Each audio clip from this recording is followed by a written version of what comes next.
जनतेचा भारत माता की. महिला शक्ती विधेयक जे बिल आपलं संसदेत मांडण्यात आलं त्याला काँग्रेस पार्टी, तृणमूल काँग्रेस पार्टी, राष्ट्रवादी काँग्रेस, शरद पवार गट, उभाठा असे यासारखे अनेक जे विरोधी पक्ष आहेत त्यांनी ते बिल पास होऊ दिलं नाही आणि महिलांच्या प्रगतीला खोडा घातला.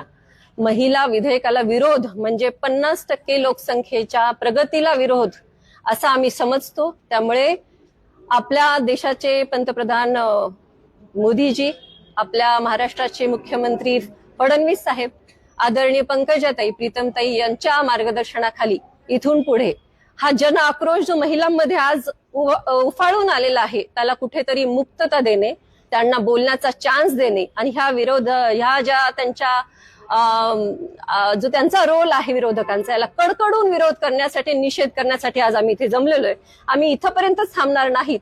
तर जसं आपल्याला आदरणीय मुख्यमंत्र्यांनी सांगितलं की महाराष्ट्रातूनच फक्त 1 करोड महिलांच्या स्वाक्षऱ्या ते कलेक्ट करणार आहेत, ज्यातून कळेल की खरंच ही भूमिका महिलांना पटली का नाही. आणि ह्या 1 करोड सह्यांमध्ये जास्तीत जास्त स्वाक्षऱ्या ह्या बीड जिल्ह्यातून जातील याची आम्ही तुम्हाला ग्वाही देतो.